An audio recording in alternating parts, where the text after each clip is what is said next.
Welcome to Family Drama Tales. My name is Savannah Blake, 28 years old, and I learned long ago that silence can slice deeper than words. The last time my family celebrated my birthday, I was 19. After that, year after year, nothing, no texts, no cake, not even a lazy happy birthday scribbled on Facebook. At first I told myself they were busy. Then I convinced myself I didn't care. But the truth, every year it cut a little deeper, like watching candles get blown out in a house that wasn't mine. I gave everything to them. Babysitting when my sister wanted freedom. Covering bills when dad's excuses got thin. Taking mom to appointments when she swore no one else had time. And every year when my day came, radio silence they forgot, or worse, they remembered and ignored. Both felt like poison. But this year everything was different. I wasn't 19 anymore, crying into grocery store wine in a shoebox apartment. I was 28 with a bonus large enough to change everything. So instead of waiting for a text that would never come, I wrote one check, a down payment on a lake house. My lake house, the kind of home with glass walls that caught the sunrise and a dock that stretched like a promise into the water. On my birthday morning, I didn't wait for calls. I posted 3 photos. Me on the dock, the keys in my hand, the reflection of the sky and the windows. Caption: birthday gift to myself. By noon my phone lit up like it never had in 9 years. 37 missed calls, 6 voicemails, 1 text from my sister. Please pick up the phone. We need to talk. But I wasn't done yet. Not even close. The first voicemail was for Mom. Her voice syrupy sweet, pretending she hadn't told me for years that birthdays are childish after 18. Savannah honey, we just saw your post. That house is wow. Call us back. Okay, we want to celebrate with you. Celebrate. The word tasted bitter. 9 years of silence. And now they suddenly remembered the definition. The next voicemail was Dad, his tone already edged with entitlement. Savannah, where did you get the money for that place? Don't do anything stupid. Call me back before you regret it. But it was my sister's text that made me laugh. Not the forced apology or sudden interest, but the desperation behind it. Please pick up the phone. We need to talk. We, not her, not me. We, by evening. I was sitting on the lake dock with my bare feet in the water, wine glass in hand, watching the sun bleed orange into the horizon. My phone buzzed again. This time a video call. My sister. I let it ring until it cut off. Seconds later, a message. How could you buy something like that without telling us? Do you have any idea what people will think? And that was it. That single sentence told me everything I needed to know. She didn't care about me. She didn't care about 9 years of forgotten candles. She cared about optics, about what the neighbors might whisper, about how my success made her mediocrity impossible to ignore. I typed one sentence back. It wasn't for you to know or for you to share. Then I locked my phone, leaned back on the dock, and let the silence fill every space they had left empty in me. But I knew it wasn't over. Not yet. The next morning I woke to pounding on my gate. At first I thought it was the deliveryman bringing furniture for the new house. But when I peeked through the blinds, my stomach tightened. There they were. My parents, my sister, and even her husband, faces flushed, arms crossed, as if they were the ones wronged. Savannah. Mom shouted at the driveway. Open the door. This is ridiculous. We're family. Family. That word again, thrown like a rock through glass. Where was family when I blew out candles alone year after year? Where was it when I begged for help with college bills, and they told me to be more like your sister? I didn't move. I let them pound. Let them stew in their sudden urgency.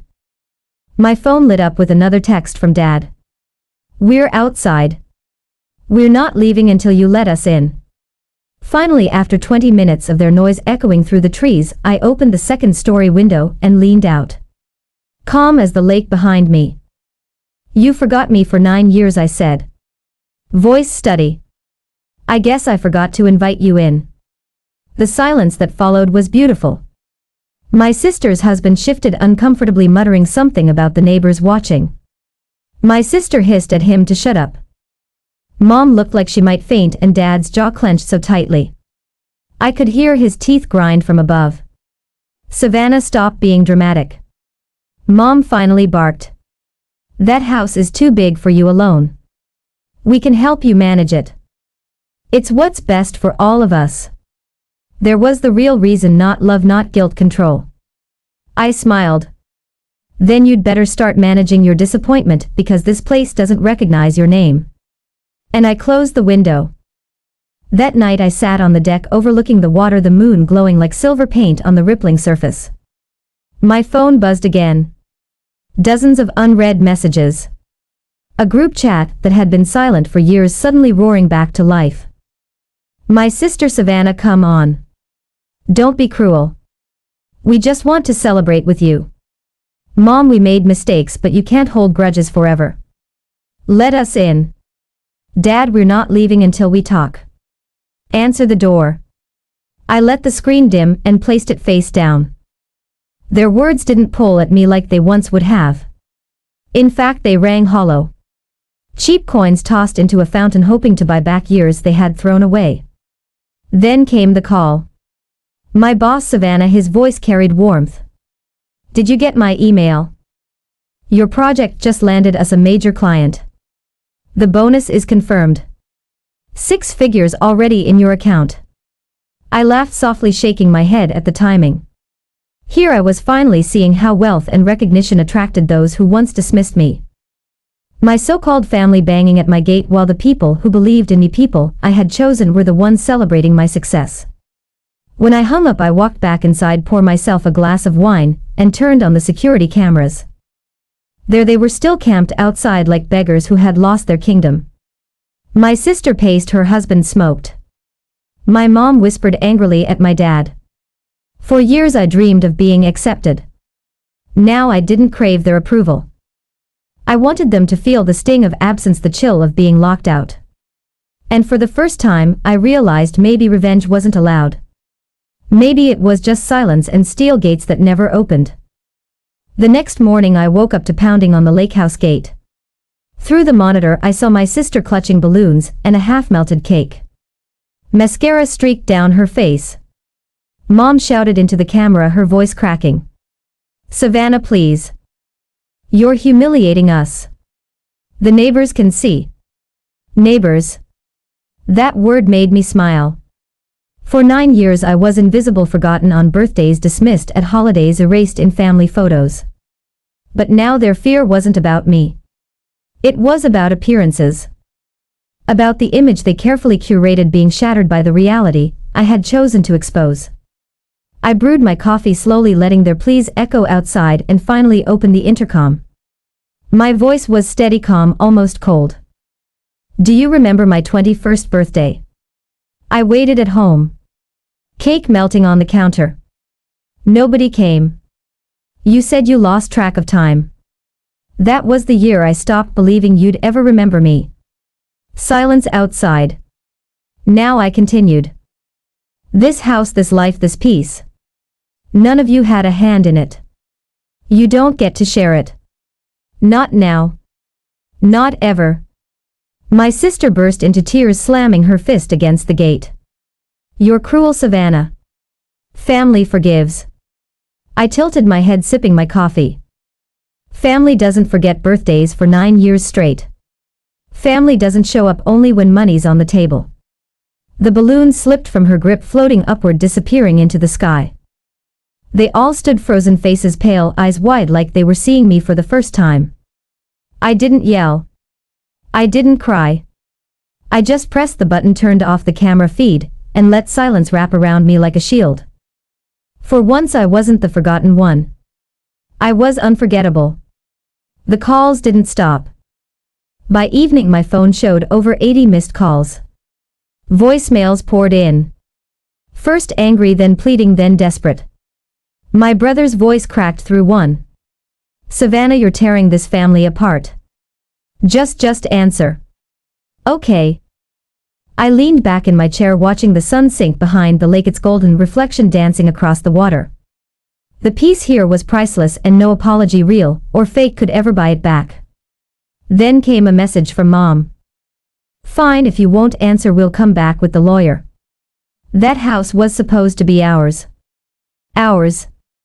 That single word almost made me laugh. For years I was theirs only when it was convenient. The quiet, obedient daughter who could be ignored without consequence.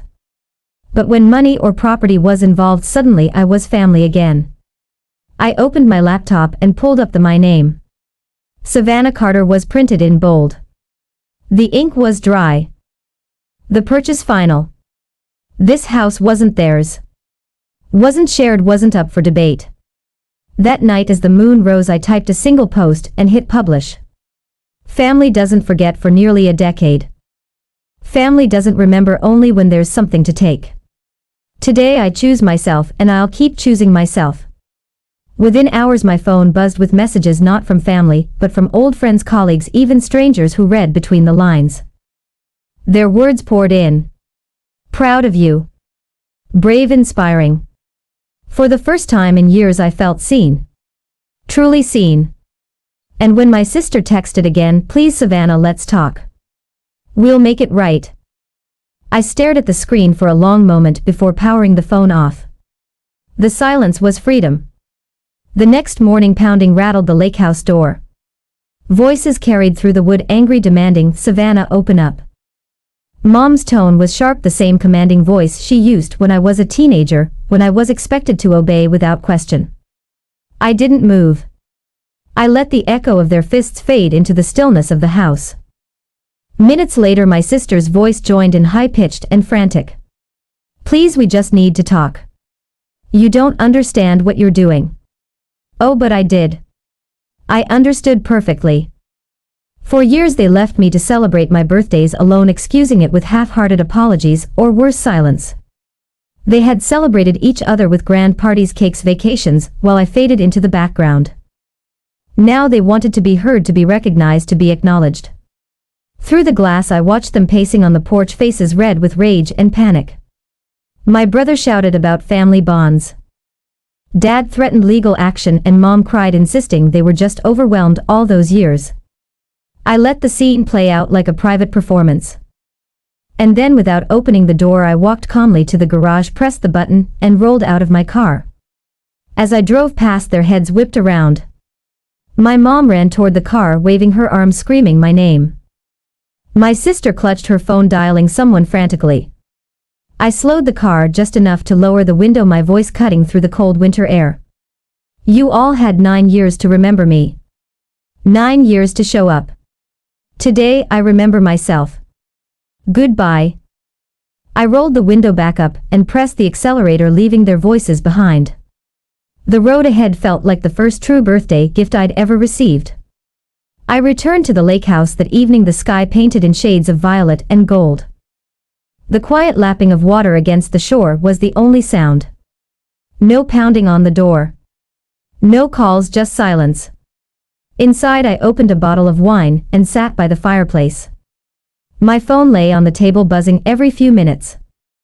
Calls, texts, voicemails stacking up one after another. I didn't bother listening.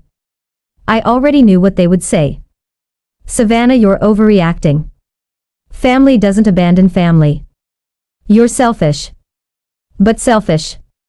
No. For once I was free. I scrolled through my own post again, the picture of the lake house glimmering under soft lights. The caption etched beneath, birthday gift to myself. Thousands of likes and comments had poured in. Strangers cheering me on, reminding me I wasn't invisible. That validation wasn't the point, but it was sweet all the same. A knock came at the door. Not fists, not shouting, just a quiet, hesitant tap. My sister's voice floated in, soft trembling. Please, can we come in? We'll make it right this time. I promise. I stared at the door. For a moment I almost moved. Habit tugging at me to forgive, to give them yet another chance. But then I remembered. 9 birthdays, 9 years of silence, 9 years of proof. I turned back to the fire, lifted my glass and whispered into the flames. Some doors stay closed. My phone lit up again. Another call. I reached out, pressed the side button and powered it off. The house was quiet. My heart was steady. For the first time in years I celebrated not with them but for